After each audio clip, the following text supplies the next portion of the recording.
Une production Little Tower.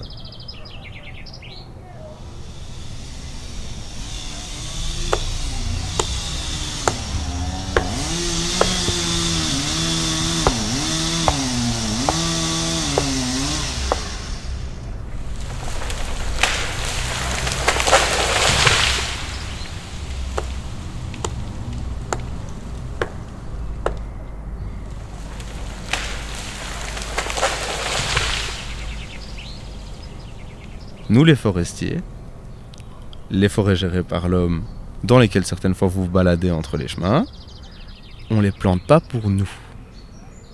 Tu ne plantes jamais pour toi. Tu dois planter avec l'amour de celui qui va le couper dans 80 ans et qui pourra dire maintenant j'ai l'expérience d'abattre des arbres comme ça. Mais pour ça, avant de les abattre, il faut savoir les planter. Il est expert forestier, mais ce qu'il aime par-dessus tout, c'est titiller la carpe. Avec son ami Yuki, Renaud s'est installé pour une semaine au bord d'un étang rempli d'esturgeons. C'était l'occasion pour moi de le rencontrer, d'en apprendre plus sur lui et sa passion. Vous écoutez le podcast À la pêche, Renaud entre forêt et plan d'eau. Une série de reportages sonores et d'articles écrits par Audrey Hanson, disponible sur littletower.be ou littletower.fr. Épisode 1 – Sans préjugés. Tu vas me dire, va couper un chêne de 300 ans. En général, on les coupe avant. Et c'est pas le genre de chêne que vous voyez dans les parcs qui sont majestueux avec un tronc où il faut être 4-5 pour faire la circonférence. C'est des arbres qui ont été plantés pour ça.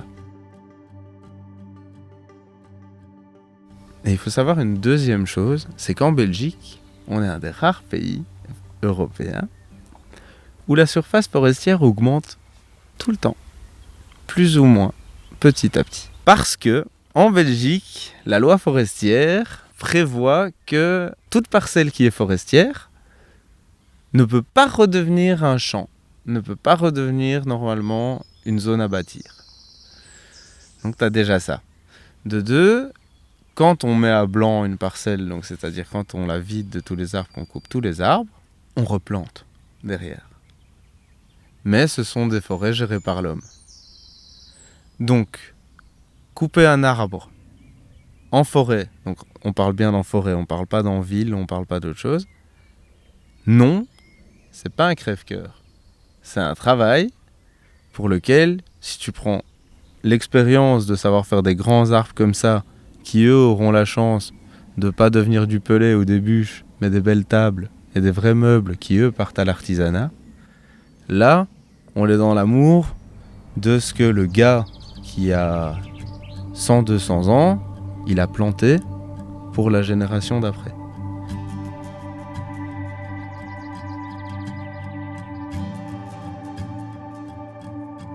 Bonjour, je m'appelle Renaud, je suis grimpeur élagueur depuis 10 ans et ma passion c'est la pêche depuis 2018. Je suis expert forestier, grimpeur élagueur et sylviculteur pour une ville en Belgique, du côté de la Wallonie. Donc en général, les journées, c'est régler les problèmes entre les habitants et les arbres. Je suis un peu le médecin de l'arbre, donc c'est ça mon taf, essayer de trouver des compromis entre les deux, savoir dire cet arbre-là, il est cuit, ça, on va faire ça, ça, on va faire ça. Et le reste, c'est sylviculture, soin aux arbres, taille de formation.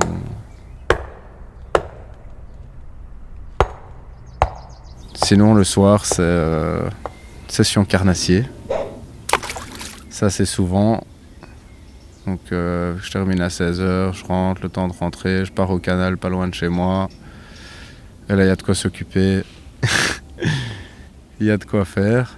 Et puis, je vais me coucher, quoi. Ou alors, je me mets sur le PC, je joue un peu. J'ai pas toujours l'énergie, après avoir démonté ou fait des arbres, de faire quelque chose d'autre après. Certaines fois, j'ai pas envie. Et j'ai juste envie de me poser, de plus bouger.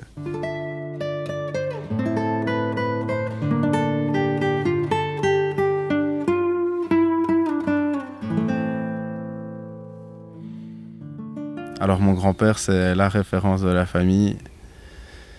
C'est une encyclopédie. Il ne connaît pas tout, il connaît tout à l'ancienne, on en sait bien plus aujourd'hui. Mais sa maison, c'était une encyclopédie déjà de base. C'est lui qui m'a tellement axé sur les insectes, les écosystèmes, les poissons. Il m'a mis à l'aquariophilie, j'avais 8 ans. J'en ai 28, donc ça fait 20 ans d'aquariophilie dans les dents. Ensuite, j'ai fait, depuis que j'ai 7 ou 8 ans aussi, mes parents ils me mettaient chaque été, c'était le musée des sciences naturelles en stage. Celui qui est à Ixelles. Donc en prime de ça, on avait accès aux archives, on avait accès à tout ce qui n'était pas exposé pendant ces stages, naturellement accompagné. On apprenait l'écosystème. Chaque fois, le stage, c'était différent, naturellement. Quand t'es un gosse, le stage que tu préfères, c'est les stages sur les dinosaures. Mais après, ça, c'est un des moments que j'ai jamais oublié. C'est quand on t'amène dans les caves où personne n'a accès et qu'on te montre ce qui n'est pas exposé et qui est encore dans le plâtre. Et qu'on dit, ouais, ça, on n'a jamais eu le reste, c'est juste la tête. C'est là, ouais, devant une tête de Triceratops qui elle n'est pas contrefaite. Ça, c'est pas mal. Et puis, t'avais les stages nature. T'avais les stages écosystème, etc., etc. Puis j'ai grandi. Je t'avoue que j'ai passé la moitié de ma vie à me faire chier en classe. C'était dur. J'ai pas d'autres mots. En fait, c'était marrant, il y avait 4 chaînes dans la cour de récréation à l'Athénée des Pagodes, à Laken où j'étais. Et les profs faisaient tous la même remarque à mes parents, c'est... Ils regardent les arbres, votre fils. En fait, je regardais les feuilles sur les arbres, se balader avec le vent, je trouvais ça plus intéressant que... Bon.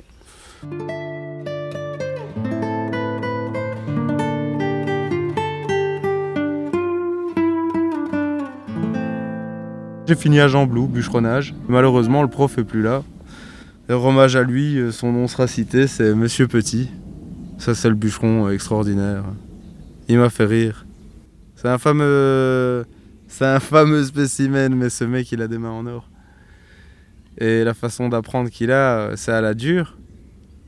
C'est pas un problème d'irrespect, c'est pas un problème de... Où t'as du caractère dans le métier, on t'a pas dit de bourriner et de faire le con, mais où t'as du caractère dans le métier, t'en veux ou ça vaut pas la peine. Et souvent, dans ces études-là, on t'en perd beaucoup en début d'année.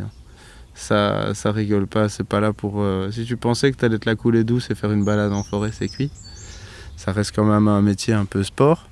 L'autre prof, parce qu'il y en avait 2, c'est un ancien éducateur de maison de jeunes en partie ou animateur. Il a dit de toute façon... Il fait pour ceux qui n'ont pas de boulot, rien. Il fait en forêt, il y aura toujours besoin de travail. Il fait, mais il faut pouvoir mordre dedans et il faut être bon. Sinon, c'est cuit. Et en fait, ça a continué. Ça a fait une continuation de tout ce que j'avais déjà avec la nature. À cette époque-là, je pêchais pas, un peu en vacances, là, comme quand on est gosse, le long des ports. Rien de spécial. Et ça a continué, cette passion pour la nature.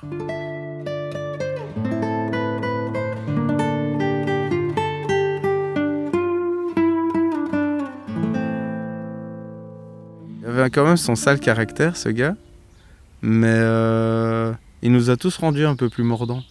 Parce qu'il a dit, vous vous rendez pas compte, on vous dit d'être indépendant, mais vous allez peut-être être autre chose. Il dit, vous allez peut-être ou finir dans un bureau pendant quelques années, ou faire de la jardinerie parce qu'il n'y a pas de place dans le secteur. Et il nous a dit aussi, les gars, profitez de votre métier, essayez d'avoir ce diplôme, si vous avez ça dans l'âme, sylviculteur, bûcheron, on est proche de l'artisanat. Vous faites partie de la première chaîne de l'artisanat. Le bois, il n'y en a pas si vous en occupez pas. Si vous n'êtes pas bon, ça sert à rien. Et il fait l'artisanat, profiter du fait. Et donc, tu as tout ça qui est une continuité parce que tous ces artisans, ces machins, ils travaillent avec des matières qui ne sont pas industrialisées. C'est plus Bon, on va dire qu'il y a aussi le faux artisanat fait à l'industriel qu'on fait à l'appel, mais tu as aussi les petits là qu'on ne voit pas, qui vivent dans des espèces de petits domaines comme ici, qui ont l'air d'être en soi très normaux, mais ça fait des micro-réserves en elles-mêmes, ça fait des micro-écosystèmes. Et il dit tout ça, si vous avez du respect pour ça, et que vous voulez taffer, vous trouverez votre voie. Et il était pas mal pour ça. À part ça, il était pas gentil, mais il était pas mal pour ça. Après ça, j'ai continué, 7e, grimpeur et lagueur, hop. On grimpe, on apprend.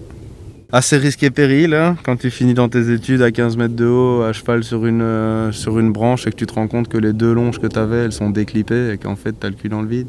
Tu te rends compte qu'il y a des outils que tu n'utiliseras plus jamais, pourtant ton prof t'a dit que c'était bon. Certaines fois, en fait, le meilleur prof, c'est le maître de stage, qui est quelqu'un qui est dans la région où je travaille actuellement, en fait. Mais je le vois plus depuis des années, mais il m'a appris beaucoup de choses. C'était un gradué en sylviculture, lui. Lui était un niveau au-dessus. Lui, il regardera un arbre de loin, il voit la forme, il fait ça, c'est ça. Il arrive au pied de l'arbre, 80% de chance que c'est bon. Et c'était aussi un grand passionné. Et ce gars-là, il m'a dit quelque chose, il m'a dit ah, ça va pas, j'avais beaucoup de problèmes familiaux à ce moment-là. C'est très fort que là, j'ai la paix. C'est le cas de le dire, maintenant j'ai la paix, mais il m'a dit, un jour je lui pose la question, est-ce que tu crois en un Dieu ou... Il fait, moi... je crois pas à la nature, ce genre de bail, les trucs. Il dit si, enfin, la nature fait ce qu'elle fait, mais il dit, il fait dans ce métier, il faut croire en soi, parce que sinon ça va pas. Si tu crois pas en toi, ça va pas aller. Si je vais te donner un conseil, parce qu'à ce moment-là, j'étais dans la merde naturellement, et j'ai fini par lui dire. J'ai mis un moment à lui dire parce qu'il y avait un mois de stage, mais j'ai mis un petit moment à lui dire, mais. Force de passer 8 heures par jour avec un bûcheron qui lui est encore un secteur au-dessus, gradué, qui t'apprend des choses, qui te montre des trucs, qui en fait te fait évoluer dans ce que tu ne sais pas, mais que tu vas savoir. J'ai fini par lui dire, et il fait, si je vais avoir un conseil, il fait, crois en toi. Le reste c'est de la merde, ça arrive, c'est comme ça, mais il fait, mais crois en toi. C'est pas un truc qui est devenu... la direction de toute ma vie parce qu'il m'a dit ça, mais c'est des choses qui sont bonnes à entendre et bonnes à transmettre du coup. Et il y a quelque chose qu'on dit dans le métier, qu'est-ce que c'est un bon élagueur? Un bon vieux élagueur. C'est quelqu'un qui apprend à un jeune élagueur à devenir un bon vieux élagueur. Tu lui apprends pas à être forcément le plus rapide du monde. Ce que tu veux, c'est qu'il soit vivant à la fin, quand il redescend. Et c'est ça le plus important en fait dans ce milieu nature, tu vois. Mais ça, c'est autre chose, c'est la grimpe, c'est des nœuds. C'est comme le sujet qu'on va traiter. Il y a beaucoup de nœuds dedans. Mais ça, c'est l'accès nature. Et en 2018, quand j'ai commencé vraiment à travailler, je me suis mis à pêcher.